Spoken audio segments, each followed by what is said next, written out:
Odyssey by Vance Moore. Book 1 of the Odyssey cycle. Chapter 1. The sun lay sullen to the west, hovering over the horizon. Its rays cast the hills in shadow. The pits lay ahead. Finally he was drawing near after months of travel. Kamal looked at the heart of the games and saw only a gaping hole of darkness. The twilight prevented him from seeing the city that lay in the hollow. Even as he watched, torches were lit, the dull red light emanating from the site of Kamal's future triumphs. From mountain obscurity he travelled towards his destiny. Kabal's city was the largest in the continent's interior, but only a few signs of its size were visible from Kamal's vantage point. He could only just see a few roofs of the residential quarters' laundry hanging in the still air. The city was held in a huge rocky crater, its sides uneven and highest on the western outskirts. The glow of torches and streetlights near the great dome of the arena began to colour the walls of buildings as Kamal moved closer. The flare of both ordinary fire and magic lit the streets, but the dark shadow cast by the crater walls shrouded most of the city in darkness. The barbarian started down the shallow incline at a slow run. He breathed easily, even with the armour in his pack and the Greek sword strapped to his back. Skin the colour of brass showed no flush or exertion. His smooth, beardless features were calm, no sweat dampened his inky hair, and his violet eyes were clear. Living in the mountains had given him good night vision, and he looked through the increasingly dim light to the town's gate. The road began to rise, and he breathed harder as he neared the city limits. The crater walls were notched, and the entrance reminded the barbarian of a pass through the mountains, though far smaller in scale than the peaks of his childhood home. Drovers hurried a string of camels into the city, their whips snapping as they moved the animals through the high gate. Merchants from across the continent come to satisfy the tawny crowds, the warrior thought. Kamal breathed deeply, the prospect of the games exciting his blood more than the run. Years of mastering the fighting arts lay behind him, and now he rushed to show his skills before the wider world. Veteran of many a duel in his home mountains, he wanted more than the championship of an alpine valley. The best fighters on the continent converged on this tourney, and he belonged there. His stride lengthened as he left the hills, his boots pounding into the road's surface. The guards waved the merchants through, uttering only a few threats to increase the bribes offered. They turned their attention to the jogging figure, his light throwing axes softly rubbed against Kamal's wallet. He had run for days, approaching the contest, and lost what little fat he might have. The strict regime of exercise had refined him down to an essence. He pulled up to the gate without any sign of exertion except his deep breaths. "Another jack," muttered a guard as he took a firmer hold of his halberd and moved out of the gate. Kamal frowned, for the soldier had used the term for an arena fighter as if it were an insult.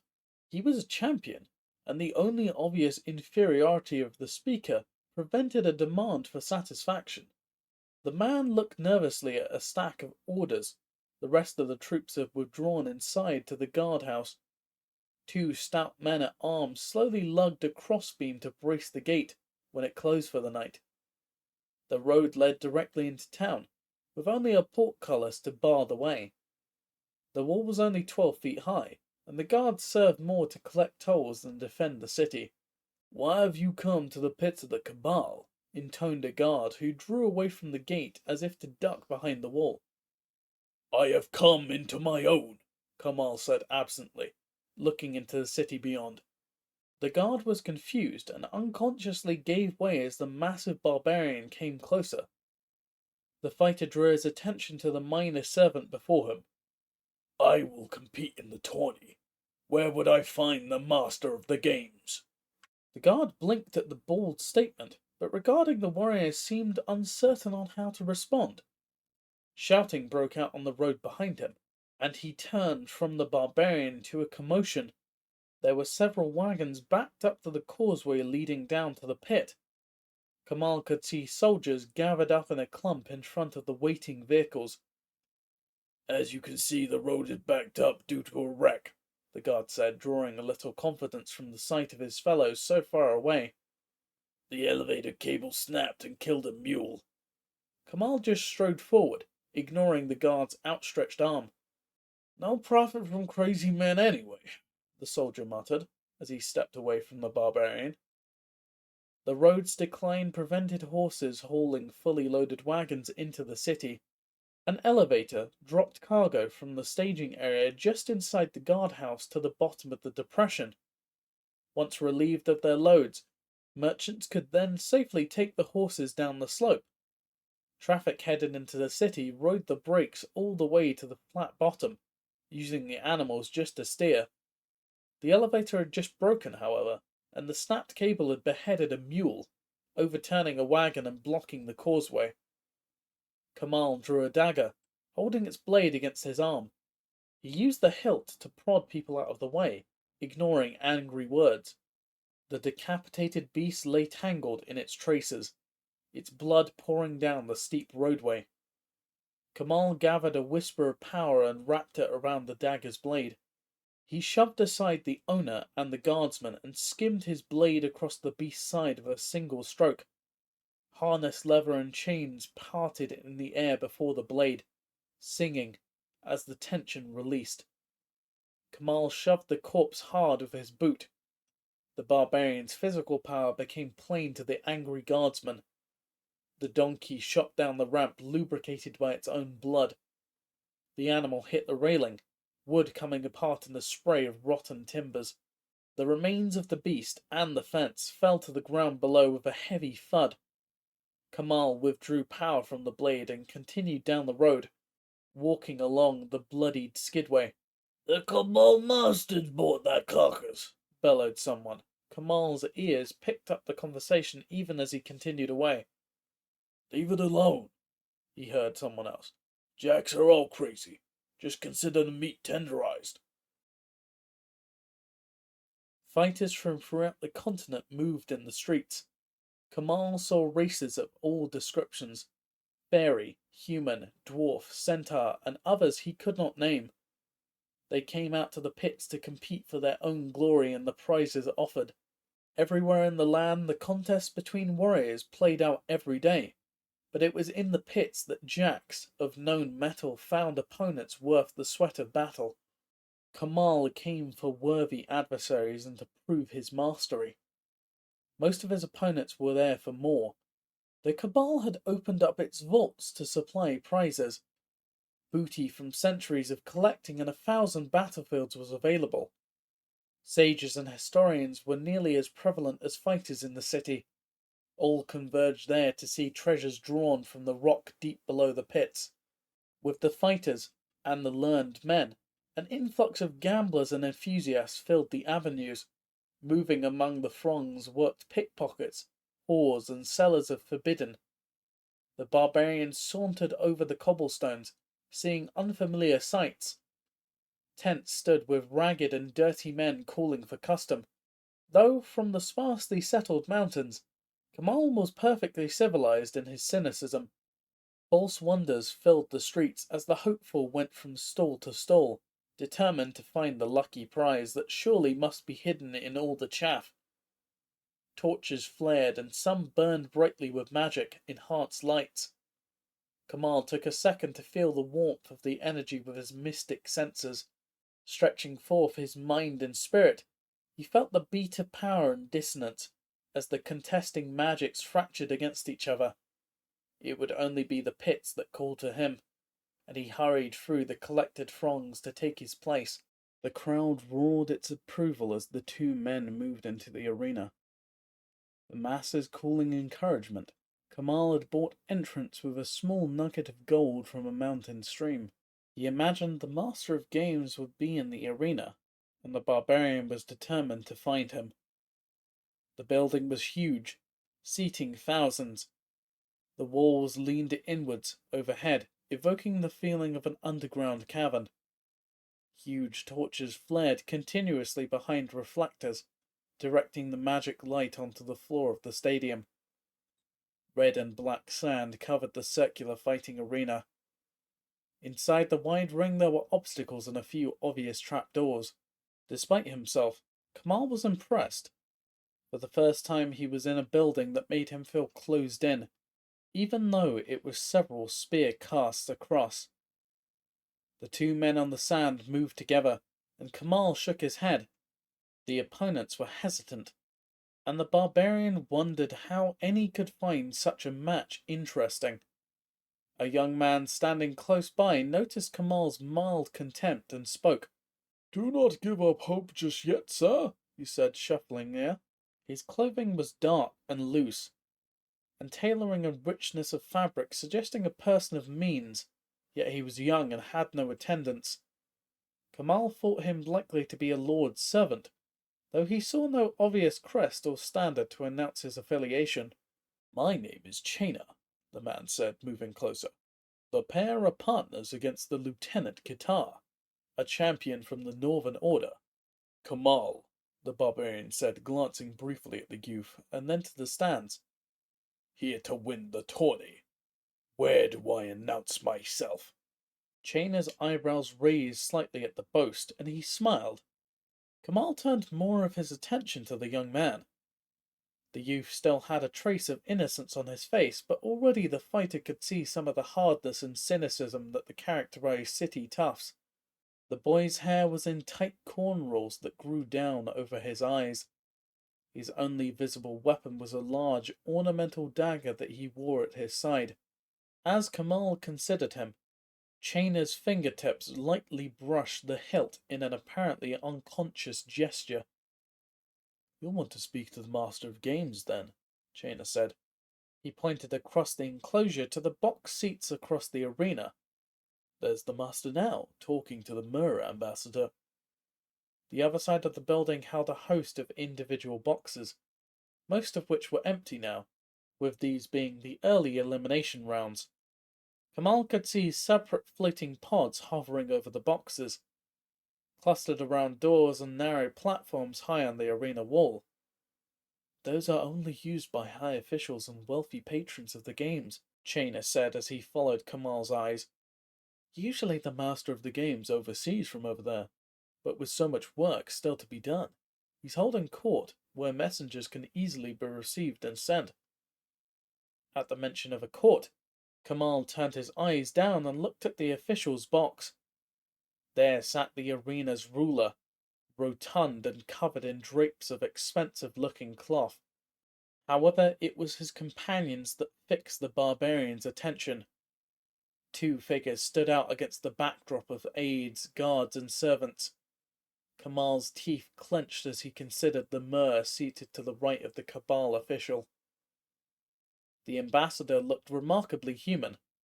Kamal could see two small, silver-capped horns against the blue skin. The different skin tone was barely worth mentioning. The barbarian had learned something of the greatest world in his years in the mountains. Those born of and allied with the sea were well known for their monstrous and bizarre appearance. The only oddity except for the blue skin was the ambassador's clothes. The wraps of cloth lay plastered over his azure flesh. While Kamal looked on, a servant slowly poured liquid over the limbs of his master. The ambassador absently presented a leg for additional treatment, never turning from a conversation. The massive figure off to the side fitted Kamal's idea of what Mir citizens should look like. A sideboard piled high with food lay open on the box patrons, but only one person took advantage. The barbarian could think of two reasons for a single eater. First was the dangerous look of the diner. Kamal was reminded of a giant frog. The hulking figure would have overtopped the barbarian by at least a foot, but until Kamal compared him with the other patrons of the box, he thought the frog quite short. The amphibian was a mass of muscle, so wide that the mind made the creature shorter than it was. The creature's brilliant blue and yellow skin was dotted with short growths that reminded the barbarian of spikes on a mace. The mouth gaped wide as a frog swallowed an entire leg of lamb with a single gulp. The second reason that the others might forego the repast was the thick slime dripping from the frog creature's webbed hands. The excretions covered the food as the amphibian grabbed up more to eat. "The ambassador's champion, Turg," Chaina offered, a hint of distaste in his voice. "He competes for prizes in the ambassador's glory. It is said that his race is one of complete savagery. The frog is a testament to the money and time the ambassador has spent training him." Kamal looked to the arena floor, where the two novices shifted uncertainly. If such as these could compete, he thought, then he should have no trouble. The city man saw his look of dismissal. "They may not look like much, but those willing to risk certain death are sometimes in short supply." He pointed towards the posted standards and gates. Whether or not the quarter may be offered is posted by where the standards hang, and which gates the opponents use. Kirtar always passes through the gate of no quarter. The master of the games must be flexible in scheduling opponents for the lieutenant in the opening bouts. Experienced fighters are usually closer to the final round before they choose death matches. The arena also tries to save death matches for the final days of the competition, lest a capable fighter be killed off too early. You could find a death match easy enough, but to be considered a serious competitor you must be known or impress the officials with your power. The growing murmurs of the restive crowd drew Kamal and Chaina's attention back to the arena floor. The team of mountain mages was looking more confident now as cries of forfeit began to rise from the stands.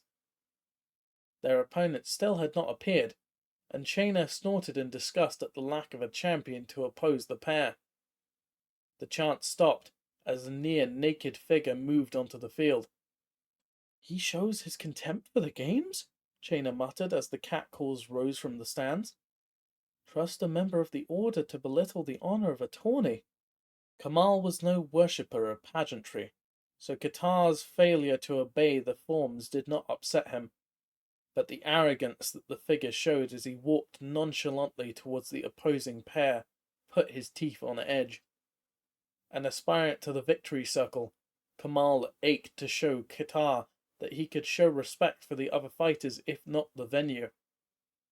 As the barbarian took in the warrior's pale skin, he became more irritated. Qatar was a bird warrior. Centuries before, a race of free people had fled from the other planes to Dominaria. All three had descended from ancestors who could fly, though most had lost their wings. The furthest from their winged forebears were the Ellen.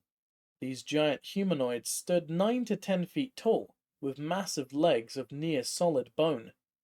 Slow and ponderous, they provided the muscle for the society, though in war they served only as mass troops of little status. The Rapin lay at the other end of the size spectrum. Dwarf-sized creatures with withered legs ending in prehensile feet. They could still fly with their innate magic, and magical feathers covered their long, distorted arms, giving them, for short periods of time, the freedom their ancestors had known. Kirtar's milky skin and massive hands identified him as an Avon, the warrior caste of a militant people. They had joined the Northern Order en masse. Though not prolific, they rose to many positions of power in the north, and many a party riding into the western mountains was led by a bird warrior. Mountain societies respected strength, but that respect must be individually earned, an honor conferred on the basis of personal achievement. The order advocated the submission of all the movement's leaders. Kamal, by birth, training and inclination, bowed only to those who were more powerful. His whole life was dedicated to proving that now, in his prime, no one could order him about with impunity. To give up your will to others, all of whom lacked the power to beat you or claim your respect with their own deeds, grated. Kamal regarded the bird warrior narrowly as his possible opponent in the tourney walked into battle. The two mountain mages attacked simultaneously. They separated in a fast shuffle. Their mountains slowed as they called upon their magic. Neophytes, thought Kamal. The one on the left appeared to be a shaman. Furs and small amulets fluttered as he scuttled to one side. The boy's dark skin contrasted with his blonde hair. The spell that followed was slow to form. Eventually it congealed into reality as the universe created a creature in response to the youth's wishes. With a roar, a slavering troll stalked towards the bird warrior. The emaciated monster approached warily, showing a degree of cunning unusual in the breed. The head darted from side to side, pausing to take in great gulps of air. Seemingly satisfied that nothing threatened it, it jumped at Qatar. Kamal realized the bird warrior had not even bothered to raise power until the monster actually leaped. Golden energy erupted from his skin, coating his head and upper torso. It solidified into armor, even as the mouth of the troll opened wide, the teeth and jaws of the monster seeming to leap out of the massive mouth. The beast stooped down to devour the warrior, but the bird warrior's armor did not give at all. Vainly, its jaws clenched and its claws scratched, like a dog worrying at a pole. The beast tried to throw Qatar to the side or gnaw through.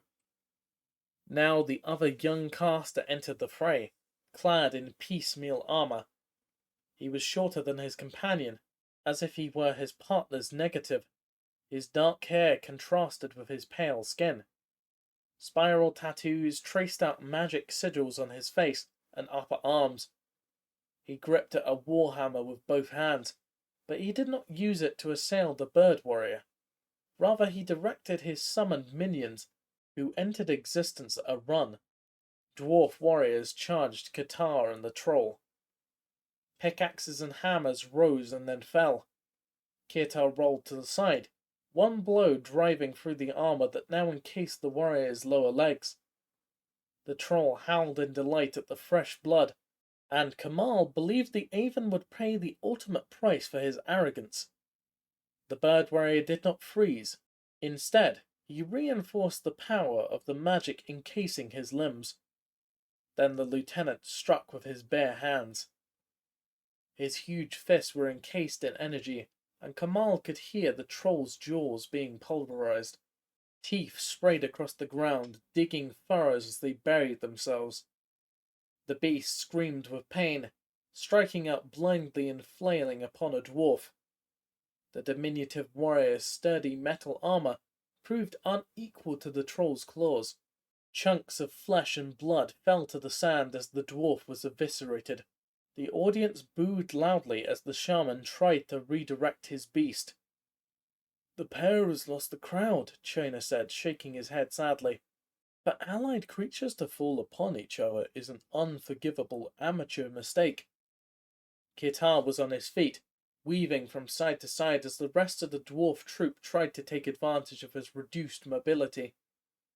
At first his movements seemed forced, almost stumbling as he retreated. Kamal watched as the bird warrior grew stronger. The barbarian realized that the wounds the lieutenant received healed even as he fought. The Avon's opponents could heal too, and the troll stood up, gore from his mistaken victim covering his face and chest. The dwarf's blood mingling with the flow of foulness from the beast's own wound. The wound diminished as the troll re-entered the fray. The deformed jaws moved back into position, and Kamal could now see new teeth glinting in the torchlight. Kirtar attacked the surrounding dwarves, killing and maiming as the troll reached for him. The lieutenant's fists were swollen balloons of power as golden energy armored the bird warrior's flesh. Heads collapsed under the Avon's blows. Shields and weapons shattered as the dwarf struggled to bring the bird warrior down. Kirtar leaped. Whether flying or merely by enhanced muscles, Kamal did not know. He soared through the air towards the dark-haired mountain mage. Kirtar's bent legs absorbed much of the energy of the landing, but the armored youth still fell, a bag of broken bones. The barbarian thought the mage might survive with proper care. Then Kirtar battered the man's head with a slap. The new corpse was not decapitated, but the mage's head lolled off one shoulder, leaving no doubt of the man's death. The troll ran at Kirtar, a high cry of a bestial rage sounding, and the few remaining dwarves vanished at the death of their master. The shaman coaxed fire from the air, and a few small balls of flame hurtled towards the bird warrior. Most of the spell wasted itself upon the open ground of the arena. The aroma of cooking meat carried everywhere, as the fallen mountain mage was devoured by the ill-aimed magic. Burning flesh and charred leather fought with the odours of food vendors making their rounds at the stands. A flock of birds soared from the lieutenant's hands. The small castings were brilliant, and Kamal forced himself to look at them directly. Slightly translucent, they rose up into the air, drawing near the upper booths. Patrons fell silent as the small energy spirits turned. The flock dived towards the floor of the arena, converging on everything still alive. Like ghosts, they slipped into bodies as all stood still. Bursts of light shone forth from eyes and open mouths. The troll's rays cast a giant shadow of the bird warrior against the far wall of the arena. The last mountain mage was a fallen star, shafts of light erupting from his skin. All except Kirtar collapsed. There was a moment of silence, and then a thunderous applause filled the arena. "So you think you can compete in the games, do you, my boy?" the Master of Games said. Kamal restrained his irritation with difficulty. The man was fat and festooned in bolts of garish cloth, like some monstrous jester taking his ease at a party instead of entertaining. All of the Cabal members that he had seen were subdued in colour and outward demeanour, but the Master of Games showed a flamboyance of colour and style that assaulted the barbarian's eyes. "You might be powerful enough to compete in the games, but you will have to satisfy me." The official stood with some difficulty and walked towards a room off to the side of the box. Guards drew themselves to attention, only to be patted familiarity by the figure strolling by. Kamal followed, flanked by another set of guards. Kamal appeared weaponless. His great sword and axes lay in the entry chamber. "As a matter of security?" Only his mild amusement as the guards, thinking him disarmed, prevented him from laying waste to the Cabal servants. His amusement was passing, and the effrontery of the official made him rethink his participation in the tourney. To allow someone of such low character to stand in judgment of him was nigh unbearable.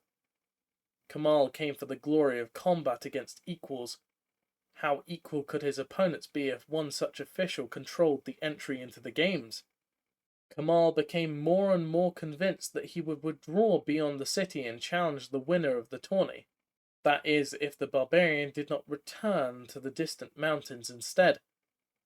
"Only one who is worthy should have the chance to these," the master said, slightly out of breath as he moved to the side of the doorway and gestured over the trove of treasures. Kamal heard nothing but the pounding of his own heart for several seconds. A mound of gold, a few jewels and numerous artifacts filled the center of the room. Mechanical limbs of ancient war machines lay next to charred books. Open scrolls showed letters that the educated barbarian could not even identify, much less read. Leaking bags of coin laid against the massive breastplate worn by some forgotten giant. The room contained wealth, history, and shards of power from past wars, but it was a dull metal orb that locked Kamal's gaze. It lay partially concealed by a fine sword blade, which Kamal ached to throw away that he might better see this treasure. The rest of the room was filled with dross to the warrior's mind. The orb appeared to be no larger than his fist, yet he was mesmerized by it. His interest grew greater as he thought it responded to him. The light reflected by it seemed to grow brighter. The metal surface hinted at a restrained power rather than the dull glint of common metal. Kamal's line of sight was broken as the master of the games entered his field of vision. "Speechless, eh?" The fat man chuckled. "A shy barbarian, an uncommon sight. but one which is still not special enough to have in the ranks of the tourney. Kamal's jaw ached as he restrained himself. This corpulent fool was nothing, but now Kamal burned to enter and win. The metal sphere called to him still. The barbarian thought briefly of just taking the item, but he was a warrior, not a common thief. The official drew breath for another taunt, but Kamal had heard enough. His hands dipped into the pouch at his belt. He could feel the guards drawing closer. Chaina, who had stayed far back during the entire conversation, came forward. Out of the corner of his eye, he could see the young man's concerned face drawing nearer, perhaps to defuse the situation. Kamal drew out a single copper coin, worn thin with age and clipped by the truly desperate. The official's already florid face grew darker at the perceived insult of the pitiful bribe, but the barbarian had no intention of trying to buy his way into the tournament with any currency other than his own power. Kamal's muscles relaxed, and he channeled force to his hand. The copper brightened as the patina of age and wear sloughed away from the metal. The coin grew brighter as the guards moved in, their spear points poised to open up Kamal's back.